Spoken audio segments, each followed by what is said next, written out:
आताची प्रार्थना करायची. पवित्र पवित्र पवित्र सर्वोच्च परमेश्वर बाप्पा, या सुंदर समयी आज तुझ्या वचनाला सुरुवात झालेली आहे बाप्पा. ते वचन तू आशीर्वादित कर, ते वचन आमच्या अंतःकरणात रुजलं जावं असं हो दे बाप्पा. आणि बाप्पा हा समय तुझ्या हातात घे आणि जे पास्टर बोलत असतील बाप्पा त्यांच्याकडून तुझे शब्द त्यांच्या ओठात येऊ दे बाप्पा आणि त्यांचा ताबा घे. ती लहानशी माहिती तुझ्या गोडके नाव वाक्य म्हणतेच आहे तिथे.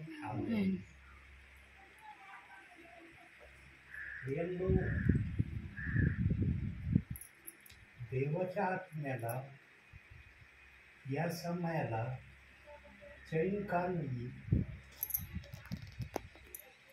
काय कारण आहे? देवाचा आत्मा आज पृथ्वीभर सेवकांच्या माध्यमातून, ब्रदरांच्या माध्यमातून, सिस्टरांच्या माध्यमातून आज घरोघरी जाऊन संदेश सांगत आहे. काय कारण आहे? देवाचा आत्मा शांत का नाही या समयामध्ये? देवाचा आत्मा असं का विचार नाही करत की मी पण थोडीशी आता विश्रांती घेतो, कारण माझ्या प्रियजनांना घेऊन जाण्यासाठी मी आता जाणारच आहे? का असा विचार पवित्र आत्मा आपल्याविषयी करत नाही? कारण प्रियांनो, बघा एक शब्द बघूया. 1 पेत्र 5वा अध्याय 8वं वचन. 1 पेत्र 5वा अध्याय 8वं वचन.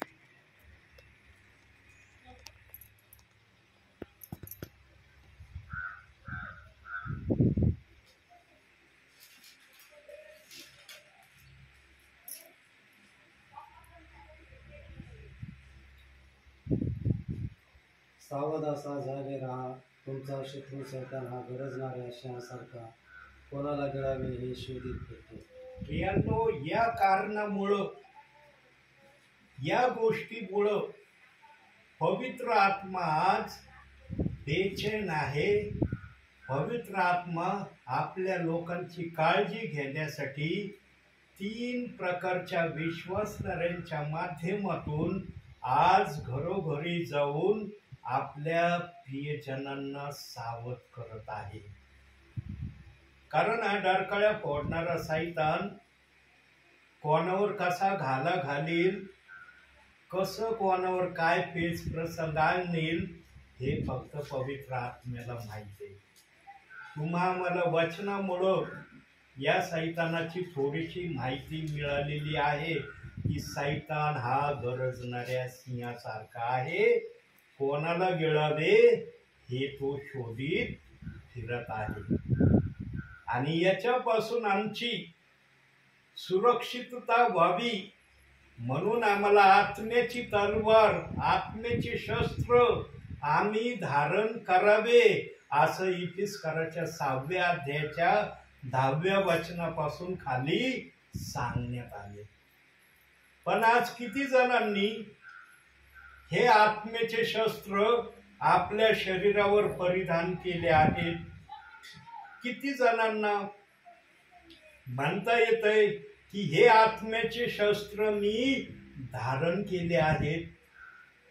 प्रियांनो, पवित्र आत्मा आपल्या प्रियजनांना सावध करण्यासाठी मनातल्या बाती वचनातून आपल्या सेवकाच्या द्वारे प्रगट करत आहे. परंतु कसं झालंय वातावरण, समय कसा चाललाय आज इतके सेवक झालेत आणि इतके सेवक बनत आहेत, त्यामुळं विश्वासणारे थोडेसे पेचामध्ये पडत आहेत की आता आम्ही काय करायचं. पूर्वी एवढे सेवक नव्हते. पूर्वी लिमिटेड देवाचे सेवक असायचे, पण त्यावेळेस त्या सेवकांना जो आदर सन्मान त्या समयात दिला जात होता तो आदर सन्मान या समयात राहिला नाही. त्या समयात एखाद्या गावात जर पाळक आला तो कुठाले प्रियजन हातातले काम सोडून त्या पाळकाचा संदेश ऐकायला यायचे.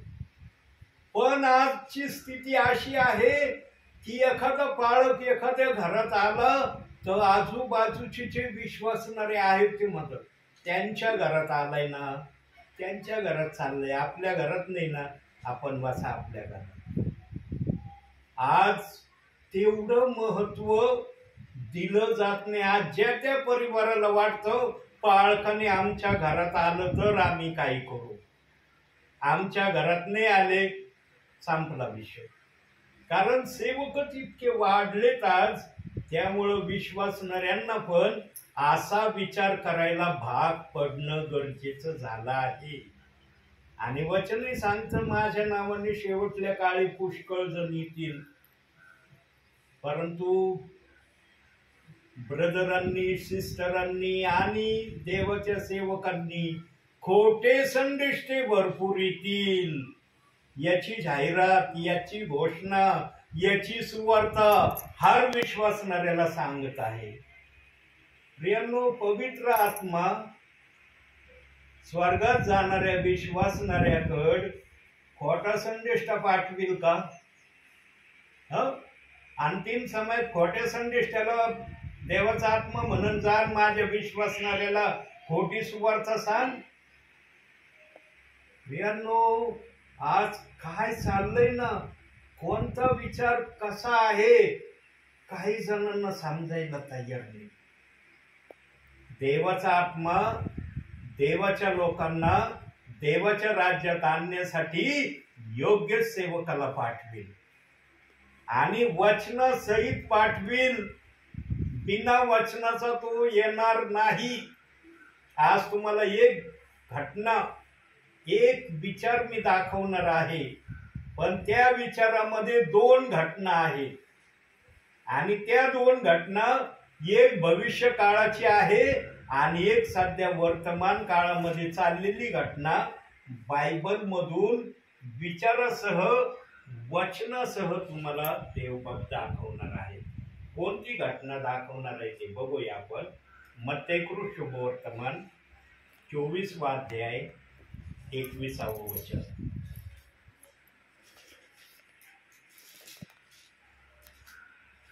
24 अध्याय 21 वचन.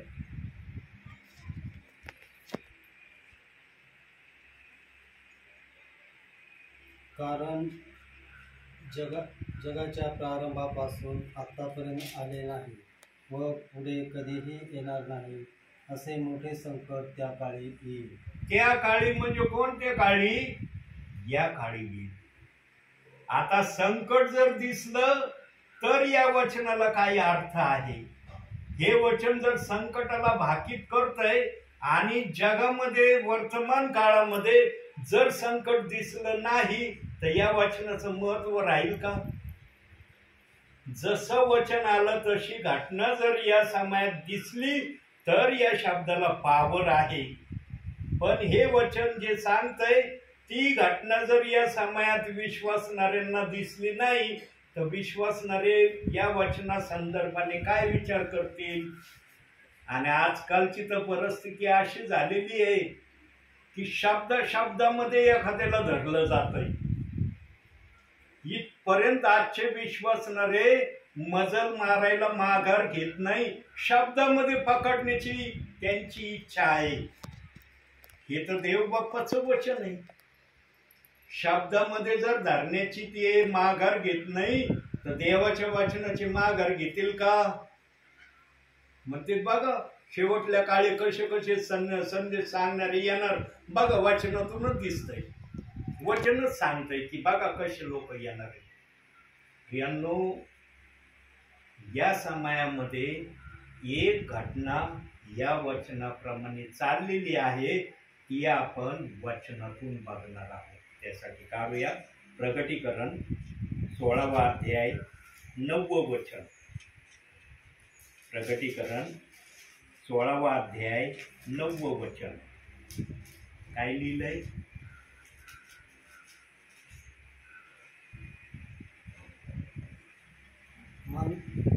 माणसे कडक उन्हाने करपून गेली तेव्हा त्या पिढ्यावर ज्याला अधिकार आहे त्या देवाच्या नावाची निंदा त्यांनी केली आणि देवाचे गौरव करण्यासाठी त्यांनी पश्चाताप केला नाही. बघा सध्या ऊन गरम झालंय ना, अनुभवतात ना, सूर्य गरम झालाय, कसं ऊन चाललंय सध्या काही दिवसापासून. काही जण उन्हामध्ये बाहेर निघायला तयार नाही. शक्यतो मी जेव्हा दुपारचा फिरतोय ना, रोडनी शुष्कशाट मला दिसतोय. इकडूनही कधी कधी गाडी येताना दिसत नाही आणि इकडूनही गाडी येताना दिसत नाही. इतके रोड सुनसान मी काय काय ठिकाणी अनुभवतोय. पण या सुनसान रोडवर या दासाची गाडी प्रभूच्या नावाने धावत आहे. आणि काही विश्वासणारे म्हणतात, ब्रदर तुम्हाला ऊन लागतं का नाही, तुम्हाला उन्हाच्या झळाया लागतात का नाही, इतक्या उन्हामध्ये तुम्ही आमच्या घरी प्रार्थनेला येता. आज जो संदेश तुम्हाला टाकलाय दुपारी, या संदेशामध्ये बघा हे वाक्य तुम्हाला ऐकायला मिळेल. बाबळेश्वर या ठिकाणी नांदूर गावामध्ये काल मी संदेश दिला दुपारी 2 वाजता. त्यावेळेस तो परिवार म्हणला, ब्रदर काय उन्हामध्ये तुमचं येणं आहे, तुम्हाला ऊन लागतं का नाही, तुम्हाला उन्हाच्या झळाया जाणवतात का नाही. मग त्यांना मी बायबलमधून काल उत्तर दिलं. तेच उत्तर तुम्हाला पण देतो बायबलमधून. यशाया 49 अध्याय 10 वचन बघा तिथं काय म्हटलंय. यशाया 49 अध्याय 10 वचन.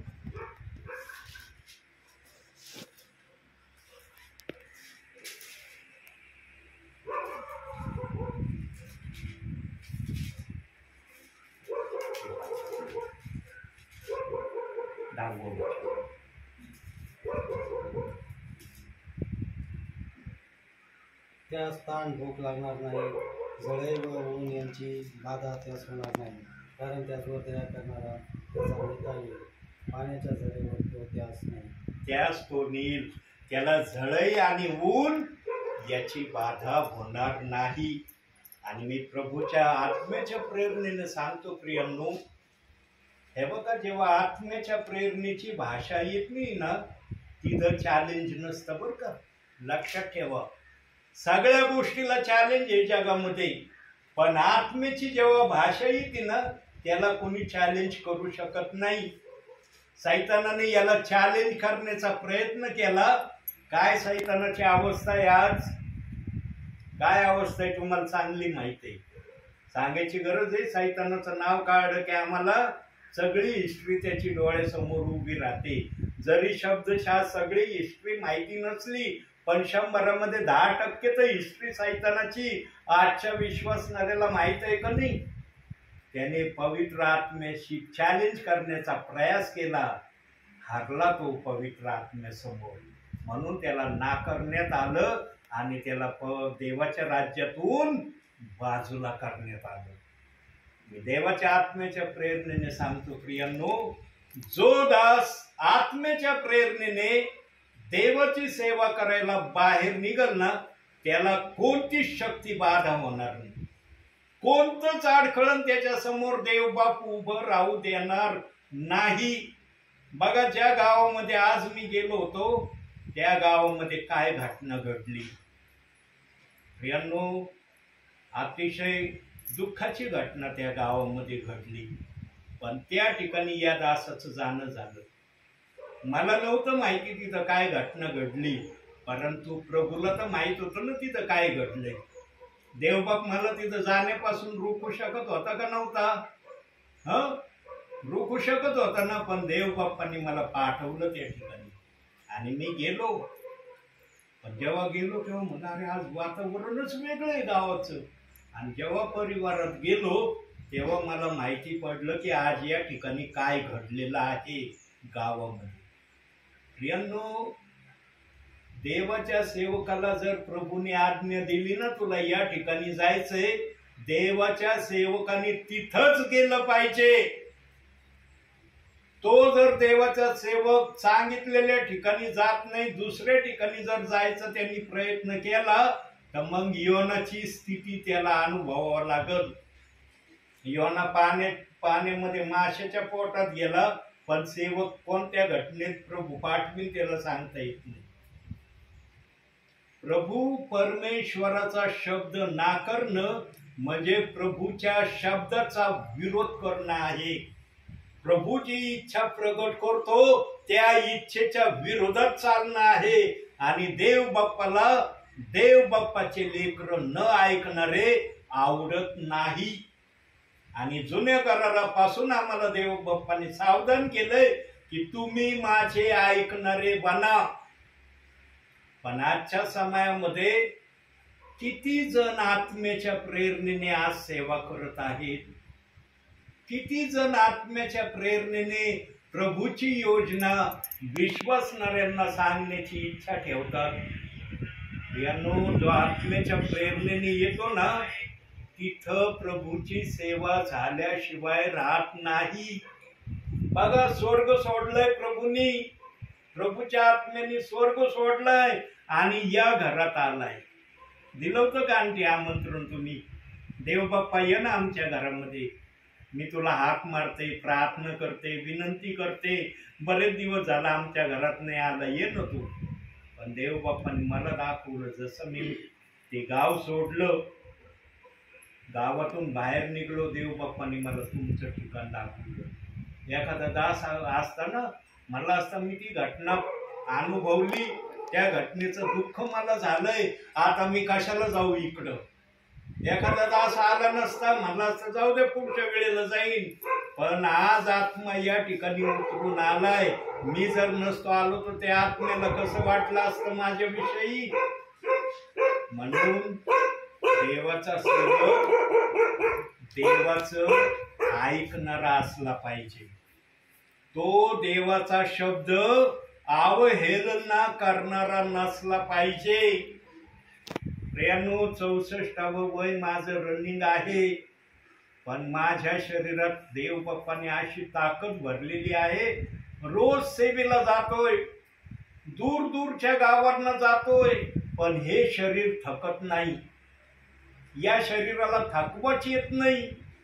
मला जर थकवा आला तर मी विचार करा प्रियांनो, काल बाबळेश्वर, नांदूर, श्रीरामपूर, त्यानंतर पडेगाव, त्यानंतर राहुरी, एवढे गाव प्रार्थना घेऊन मी काल घरी गेलो.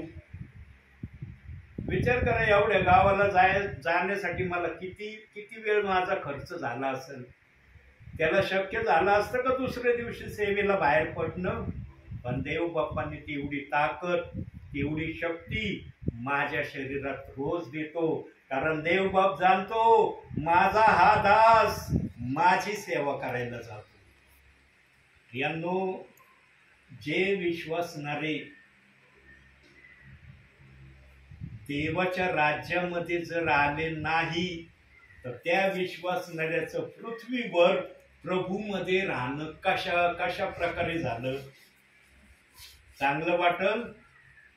आज त्याला वाटतं मला स्वर्गात जायचं आहे. प्रियांनो, देव पण स्वर्गात घेण्याचीच आशा तुमच्याकडे करतोय, परंतु देवाच्या सांगण्याने केलं तर स्वर्गात जाणं होईल. तुमच्या बुद्धीने तुम्ही जर स्वर्गामध्ये जाण्याची तयारी केली, ती तयारी आज पृथ्वीवर काही ठिकाणी प्रभूला दिसत आहे. म्हणून आजही सेवकांना अंतिम समयामध्ये सूर्य उष्ण झालाय तरी देवाचा आत्मा सेवकांच्या द्वारे तुमच्याकडे येतो. आमचं मन कधी सर काय नाही हो, खूप सेवक झालेत ना म्हणून खूप सेवक आमच्याकडे येते. पहिले सेवक नव्हते म्हणून येत नव्हते. असा तो भाग नाहीये प्रियांनो. या समयामध्ये हा समय तोला मोलाचा समय आहे. कारण कोणत्याही घटनेला आमचा प्रभू येशू येणार आहे. पण आज प्रभू येशू येण्याच्या घटनेचे पण निरनिराळे संकेत, निरनिराळे कुशंका सांगितले जाते. डायरेक्ट वर्ष ठरवलं जातंय, या वर्षी प्रभू येईल आणि त्या वर्षी येईल. प्रभू कोणाच्या सांगण्याने कधीच येणार नाही. प्रभू आपल्या मनाच्या इच्छेने येणार आहे. तो जर माणसाच्या सांगण्याने येणार असता तर त्याला स्वरासारखा शब्द बायबल मध्ये लिहिण्याची गरजच नव्हती. त्याने येण्याविषयी कोणतंच भाकीत केलं नसतं. म्हणलं असतं मनुष्यच माझं येण्याचं भाकीत ठरवणार आहे. मी कशाला माझं भाकीत करू की मी याप्रमाणे तुम्हाला घेऊन जाण्यासाठी येणार आहे. अचानकपणे येणार आहे, चोराप्रमाणे येणार आहे, हे शब्द प्रभूला वापरावे लागले नसते. प्रियांनो, आणखी एक सांगतो, उष्माघात सर्वांना होईल, पण देवाच्या दासाला कधीच उष्माघात होणार नाही. कारण बायबलचं वचन तुम्हाला दाखवलं की त्याला झळई आणि उन्हाची बाधा होणार नाही. पण कोणाला होणार नाही?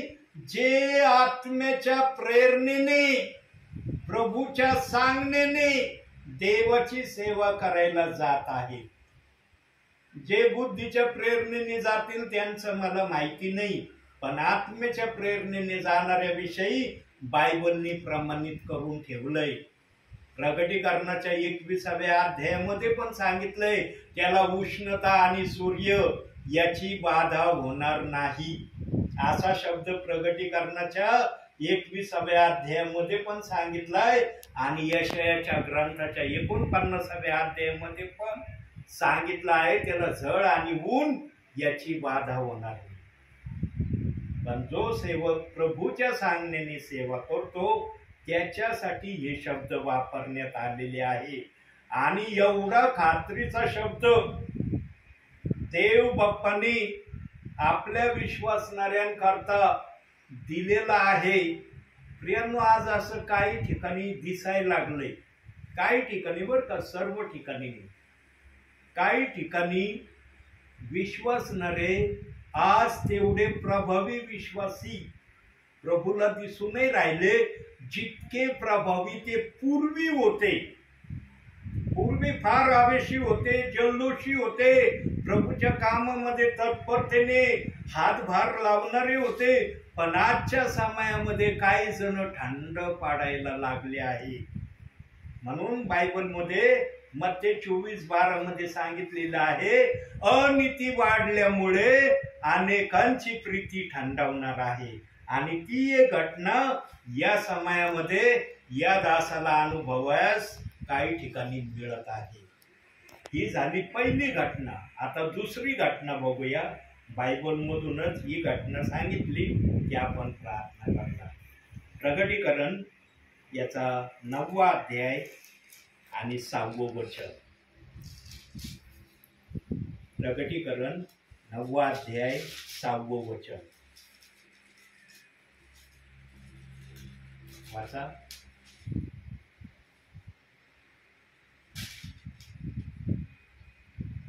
त्या टोळांचे स्वरूप लढाईसाठी नाही, 9वा अध्याय 6वं वचन. त्या दिवसात माणसे मरणाची संधी शोधतील तरी ती त्यांना देणार नाही. मरणाची उत्कंठा धरतील तरी मरण त्यांच्यापासून दूर पडेल. बघा, आता आजच्या समयाचा मनुष्य आपल्यावर मरण यावं नाही याचा धावा करतोय. परंतु हे जे वचन आता बंधूंनी वाचलं, या वचनामधले जे लोक आहेत ते मरणाला मागत आहे. मरण आमच्यावर येऊ दे, आम्ही मरायला तयार आहे, आम्हाला मरायचंय असं ते म्हणत आहेत. पण मरण त्यांच्या जवळ येणार नाही असं वचन म्हणतंय. मरण त्यांच्यापासून दूर पाळणार आहे असा शब्द त्या ठिकाणी सांगण्यात आला. जेव्हा आमचा प्रभू येणार आहे प्रियांनो, तेव्हा या पृथ्वीवर जो मरणाचा शाप आमच्या प्रभूंनी दिलाय, आदामाने फळ खाल्ल्यानंतर तो शाप प्रथम प्रभू या पृथ्वीतून काढून घेणार आहे. आणि दुसरं, या पृथ्वीवर जो आत्मा आहे, आजच्या घटकेला जो आत्मा आहे, तो आत्मा पण या पृथ्वीवरून काढून घेण्यात येणार आहे. आणि जे प्रभूचे निवडलेले प्रियजन ज्यांची नावं जीवनाच्या पुस्तकात आहे, तेच प्रियजन घेण्यासाठी प्रभू दूतासह येणार आहे. प्रभू सर्वांना घेऊन जाण्यासाठी येणार नाही. अनेक जण भ्रमत आहे, प्रभू आला की मी चाललो. वचनाप्रमाणे वागलेला जर असशील तर निश्चित तुझं जाणं होणार आहे. पण जर वचनाप्रमाणे वागलेला नसला, समजून घ्यायचं मला इथं 7 वर्ष महासंकटाच्या काळासाठी थांबायचं आहे. आणि त्या समयामध्ये सैतान त्या लोकांवर राजासारखा अधिकार करणार आहे. म्हणून त्या वचनात सांगितलंय त्या समयातले लोक मरण मागणार आहेत, पण त्यांना मरण मिळणार नाही. मरण त्यांच्यापासून दूर पळणार आहे. बघा, येशू ख्रिस्त हयात होत आहे ना, मनुष्याचा पुत्र बनून आला होता ना जगामध्ये. 33.5 वर्ष येशू ख्रिस्त या जगामध्ये राहिलं ना. बायबलचं वचन सांगतंय ना, सैतानाने येशू ख्रिस्ताला सोडलं का? अरण्यामध्ये घेऊन गेला. 40 दिवस त्याला उपाशी ठेवला अरण्यामध्ये. येशू ख्रिस्तानी उपास धरले नाही. बायबलचं वचन कुठंच सांगत नाही, पवित्र आत्मा कुठंच भाकीत करत नाही की येशू ख्रिस्ताने अरण्यामध्ये 40 दिवस उपास धरले. तिथं वचनात सांगण्यात आलेलं आहे, सैतानाने येशूला अरण्यात नेलं आणि 40 दिवस त्याला उपाशी ठेवलं. उपासने धरले, उपाशी ठेवलं. आणि उपाशी ठेवल्यावर मग सैतानाने येशू ख्रिस्ताची परीक्षा घ्यायला सुरुवात केली. पहिली परीक्षा काय घेतली? तू 40 दिवस उपाशी आहेस, तुला भूक लागलेली असेल, या ढोंड्याच्या भाकरी होण्याची आज्ञा कर. केली का आमच्या येशूनी ढोंड्यांना भाकरी होण्याची आज्ञा? काय उत्तर दिलं? मनुष्य केवळ भाकरीने नव्हे तर परमेश्वराच्या मुखातून निघणाऱ्या वचनाने जगेल. पहिल्या प्रश्नाचं उत्तर येशू ख्रिस्तानी हे दिलं. दुसरा प्रश्न केला त्यांनी, उंच ठिकाणी त्याला नेलं आणि म्हणलं वरून उडी खाली टाक, खाली देवदूत तुला सुखी सुरक्षा व्हावी म्हणून तुला हातावर झेलून धरतील. आमच्या येशू ख्रिस्तानी टाकली का उंच ठिकाणावरून खाली उडी? काय म्हणलं त्या ठिकाणी येशू ख्रिस्त सैतानाला? वचनात असेही लिहिले आहे, तू आपला देव परमेश्वर याची परीक्षा पाहू नको. तिथंही सैतान समाधानी नाही झाला. मग येशू ख्रिस्ताला उंच कंगोऱ्यावर नेलं आणि सगळं विश्व दाखवलं. हाय त्या गोष्टी त्याला उघड्या नेत्राने दाखवलं आणि म्हणलं हे सगळं माझं आहे, हे मी तुला द्यायला तयार आहे, तू फक्त मला नमन कर. आमच्या येशू ख्रिस्तानी केलं का नमन? लिहिलंय का बायबलमध्ये येशू ख्रिस्तानी नमन केलं म्हणून? काय उत्तर दिलं आमच्या येशू ख्रिस्तानी? तिसऱ्या प्रश्नाचं वचनात असं लिहिलं आहे, तू आपला देव परमेश्वर याच्या समोर स्वतःला नमन कर, अन्य ठिकाणी तू नमन करू नको, असं वचनात दाखवलं. या गोष्टीला जेव्हा बोलला तेव्हा मग येशूने एक शब्द उच्चारला, अरे सैताना निघून जा. तेव्हा सैतान निघून गेला. येशू ख्रिस्ताला जर नमन करण्याविषयी सैतान बोललेला नाही तर मग हे जे प्रियजन आज मरण मागण्याची मागणी करत आहे, या प्रियजनांना तो पाया पडायची मागणी करणार आहे. माझ्या पाया पडा. पण हे प्रियजन म्हणतात नाही, आम्ही पायाने पडणार. आम्ही जरी या ठिकाणी थांबलो, आमच्या प्रभूची आम्ही वाट पाहू, तो आम्हाला येईल आणि घेऊन जाईल. मग सैतान कडक शासनाचं प्रयोजन करणार आहे. अरे तुम्ही पायाने पडत ना, मग आता 7 वर्ष तुम्हाला ठेवण्यात आलेलं आहे, मग आता मी माझ्या पद्धतीने करतो मला जे काय करायचे ते. यानो सैतान इतका क्रूर आहे, त्याच्या मनामध्ये दयामाया नावाचा शब्दच नाहीये. दयामाया नावाचा शब्द जर असता तर देवाने कशाला त्याला हाकलून दिला असतं. दया नावाचा शब्द सैतानाच्या डिक्शनरीमध्ये आहेच नाही. फक्त क्रूर हा शब्द आहे त्या सैतानाच्या डिक्शनरीमध्ये. मग तो काय करेल? मोठाल्या साळ्या 2 घेईल, आगीमध्ये घालेल, लाल गुंद करील आणि त्या साळ्या इथं डोळ्यावर किंवा हातावर किंवा पायावर त्याची चटकी दिली. फार कडक शिक्षा आहे. कारण सैतानाला ते 7 वर्षाचा काळ जो देण्यात आलेला आहे त्या काळामध्ये तो मनमानी करणार आहे. ध्यानात ठेवा.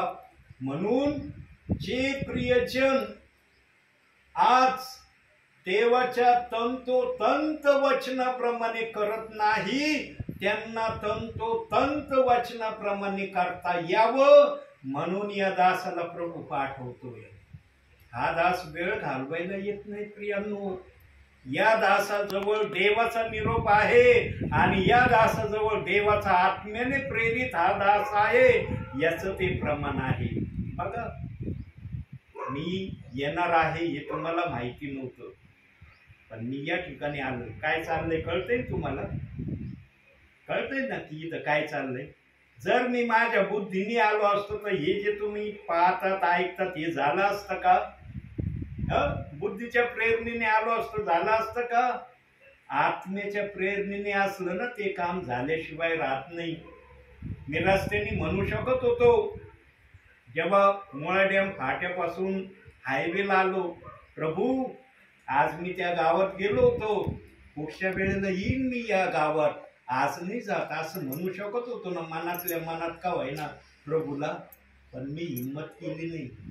माझा प्रभू इथं आलाय, मी कशाबद्दल जायचं नाही. मला कोणतं जरुरी काम आहे एवढं की मी त्या जरुरी कामामुळे इथं येऊ शकत नाही. सेवकाजवळ फक्त एक जरुरी काम असलं पाहिजे. कोणतं? प्रभू त्याला जे सांगल ते करण्यासाठी त्याने सुवेळी यावेळी तयार असलं पाहिजे. आणि जे सुवेळी यावेळी तयार असणारे असतात देवाचा आत्मा त्यांनाच सांगतो बाळा उठ आणि या ठिकाणी जा. देवाचा आत्मा सर्वांना सांगत नाही प्रियांनो. म्हणून आमच्यामध्ये देवाचा आत्मा आहे का? देवाचा आत्मा आमच्याशी बोलतो का? देवाच्या आत्म्याच्या प्रेरणेने आमचं ख्रिस्तामध्ये चालणं होतंय का? याच्याकडे आजच्या समयामध्ये विश्वासणाऱ्यांनी बारकाईने लक्ष देणं गरजेचं आहे. पण आजच्या या समयामध्ये काही ठिकाणी जे आता वाक्य पवित्र आत्मा बोलला ते वाक्य न होता दुसऱ्याच गोष्टी चालल्यात, दुसऱ्याचीच वॉचिंग चाललेली आहे. जे देवाला आवडत नाही त्याच घटना या समयामध्ये काही ठिकाणी केल्या जात आहे. प्रियांनो, आम्हाला देवाने देवाची इच्छा पूर्ण करण्यासाठी आपल्या राज्यात घेतलेलं आहे. देवाने आम्हाला आपल्या राज्यात आमच्या इच्छा आम्ही देवाला सांगावे आणि देवाने तेवढेच करावे याच्यासाठी आम्हाला देवाने आपल्या राज्यात घेतलेलं नाही. म्हणून मत्ते 6:33 मध्ये सांगण्यात आलंय, प्रथम तुम्ही त्याचे राज्य आणि नीतिमत्व हे मिळवण्याची खटपट करा, म्हणजे त्याबरोबर याही गोष्टी तुम्हाला दिल्या जातील. याही गोष्टी दिल्या जातील म्हणजे कोणत्या गोष्टी दिल्या जातील? संसार प्रपंचाच्या ज्या पण गोष्टी आज अस्तित्वात आहे त्या तुम्हाला दिल्या जातील. परंतु या संसाराच्या सर्वच गोष्टी सर्व ख्रिस्ती मानवणाऱ्या विश्वासणाऱ्यांना आज मिळत नाही प्रियांनो. अन्न वस्त्र निवारा हे तर देव बाप्पाला देणं कंपल्सरी आहे. हे जर दिलं नाही तर मनुष्य जगूच शकत नाही. पण बाकीच्या ज्या सुविधा आहेत त्या सर्वांच्याच घरामध्ये दिसतात असं नाही. काहींच्या घरामध्ये खूप दिसतात, काहींच्या घरामध्ये कमी प्रमाणात दिसतात, काहींच्या घरामध्ये ते बिलकुलच दिसत नाही. पण विश्वास मात्र सर्वांचा येशू ख्रिस्तावरच आहे. परंतु संसार प्रपंचाच्या गोष्टीच्या बाबतीत काहींना दिलंय, काहींना कमी दिलंय, काहींना बिलकुलच नाही दिलं. का बरं अशी प्रक्रिया आहे? कारण जो ज्या प्रकारे प्रभू मध्ये चाललाय त्याला त्याच प्रकारचे आशीर्वाद देव बाप्पांनी या समयात दिलेले आहे. आता सांगा, आज तुमच्या घरामध्ये जे आहे, जे तुमच्या घरातलं तुम्हाला माहित आहे, अनुभवतात की आमच्या घरात हे आहे, सर्व ख्रिस्ती मानवणाऱ्या प्रियजनांच्या घरात एवढंच आहे का? सांगा. तुम्ही जर दुसऱ्याच्या घरी गेले, तुमच्या घरात जे काय आहे तुम्हाला माहित आहे, दुसऱ्या घरात गेल्यावर एवढंच तुम्हाला दिसन का? त्या परिवारात कमी जास्त दिसन ना, कुणाला जादा दिसन, कुणाला कमी दिसन, पण जे इथं आहे ते त्या घरी सापडणार नाही. काही गोष्टी सापडतील पण काही गोष्टी सापडणार नाही. का असं आहे? कारण तुम्ही ज्या प्रकारे प्रभूला उंच केलंय त्याच प्रकारे तुम्हाला आशीर्वाद प्रभूने दिले. ज्याने जसं प्रभूला उंच केलंय तसं त्याने त्यांना आशीर्वादित केलंय. म्हणून ख्रिस्ती विश्वासणाऱ्यांमध्ये कमी जास्त आशीर्वादाचे प्रियजन आजच्या समयाला आम्ही अनुभवतो. आज आम्ही मरणापासून दूर पाळण्याचा प्रयत्न करतो, परंतु प्रकटीकरण 9:6 मध्ये ते विश्वासणारे मरण मागत आहे, पण मरण त्यांच्यापासून दूर पळत आहे असं ते वचन सांगत आहे. प्रियांनो, प्रभू आल्यानंतर फार महासंकटाचा 7 वर्षाचा समय सुरू होणार आहे आणि त्या समयामध्ये जे प्रभूवर विश्वास ठेवणारे आहेत ते प्रियजन तिथे जाऊ नये म्हणून आजच्या समयापर्यंत देवाचा आत्मा देवाच्या सेवकांच्या द्वारे घरोघरी जाऊन विश्वासणाऱ्यांना वचनातून सावधान करीत आहे. इथून माग तुम्ही जे काय केलंय ते झालं, पण इथून पुढे तसं करू नका. आता वचनाप्रमाणे चालण्याची स्वतःची तयारी करा आणि त्यासाठी पवित्र शास्त्राकडे लक्ष द्या, प्रार्थनेकडे लक्ष द्या. पण किती जण आज पवित्र शास्त्राकडे आणि प्रार्थनेकडे लक्ष देते? प्रियांनो, प्रभू येण्याच्या घटकेपर्यंत प्रभू आपल्या लोकांना जागरूक करण सेवकांच्या द्वारे. पण एकदा का प्रभू दिसला आम्हाला आकाशामध्ये, मग मात्र सेवकांना प्रभू पाठवणार नाही, निरोप्या येणार नाही. मग प्रभूचे दूत येतील आणि ते काम करतील, त्यांना जे प्रभू सांगल ते. त्या कामामध्ये आम्ही असलो तर आमची धन्यता आहे.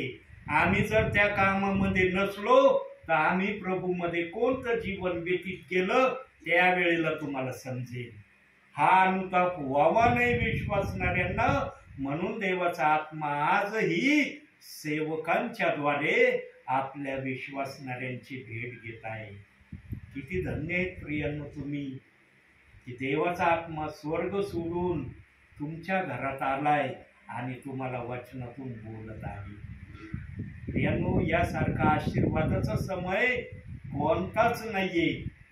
या समयाची तुलना कशानेच भरून निघणार नाही, कारण या ठिकाणी पवित्र आत्मेची उपस्थिती आहे. तो उपस्थित आहे म्हणून त्याचा शब्द तुम्ही ऐकत आहात. तो जर उपस्थित नसता तर कदाचित मला पण हा शब्द या ठिकाणी सांगता आला नसता. म्हणून प्रियांनो, देवाच्या कार्यासाठी सर्वदा आनंदित असत जा, उत्साही असत जा, हर्षित असत जा.